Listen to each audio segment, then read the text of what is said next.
Alright everybody, welcome back to my channel. Today we're going to be talking about the Lemax Zombie Fortress. Let's get into it.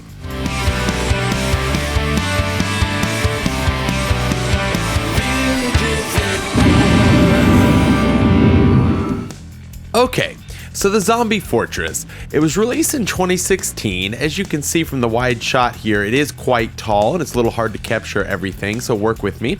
Let's start with the dimensions. It's a little over 13¼ inch, quarter inches tall, sorry. About 8.5 wide and about 6¾ deep. The size of this thing, even though it is skinny and it's not exactly the widest house on the planet, it is quite tall. And because it's tall, you're getting two different motions that we're going to talk about here in a minute. But let me tell you about the power. It's a standard 4.5 volt adapter.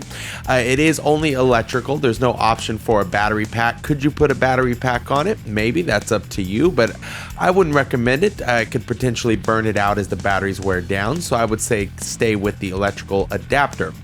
It does have a rolling switch for on, off, and volume all in one. The product type is Sights and Sounds, according to the Lemax website.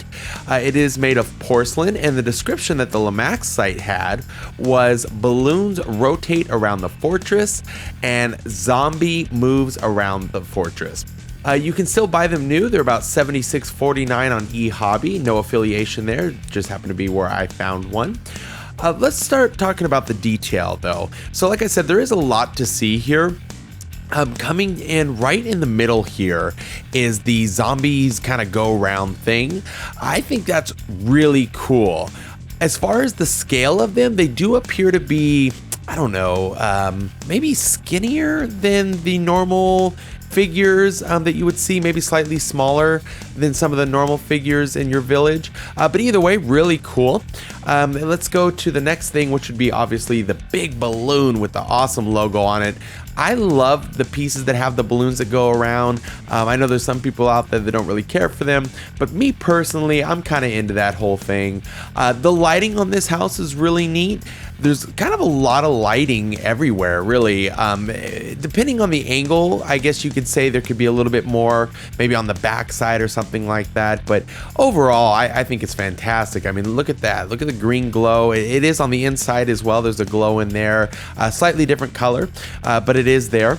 And then as the characters talk, which you'll see here in a minute, the lights kind of get brighter and focus in on them. It's kind of a cool little effect, helps bring them to life. And there is quite a bit of different characters other than the rotating zombies that are on this piece. So a little backstory on this house. As a lot of you know, we do repair houses here in all sorts of village pieces, and that's a passion for us. But this one in particular was sent to us because there was no motion. The sound worked, the lights worked, but the balloon didn't go around and neither did the zombies. It did turn out to be a bad motor, but in order to get to it, you had to take the whole thing apart. It is quite the task, and you have to get the right motor and all that kind of stuff, but it is definitely doable. So if you have any questions about that or you'd like to see a more in-depth video on that, let me know in the comments below. So lastly, I just wanted to touch on the soundtrack. It's really cool and the LEDs interact with it. So like I was telling you earlier, they kind of go on and off as somebody's talking or not talking. But it's a really cool soundtrack that this one has. It fits it really, really well. So overall, I think it's a really cool piece. I definitely want to get one for my village. I'd love to have this one, but it's got to go home. It's been fun. Thank you so much for all your support. I appreciate you watching my videos, and don't forget to hit that subscribe button, and I'll see you on the next one.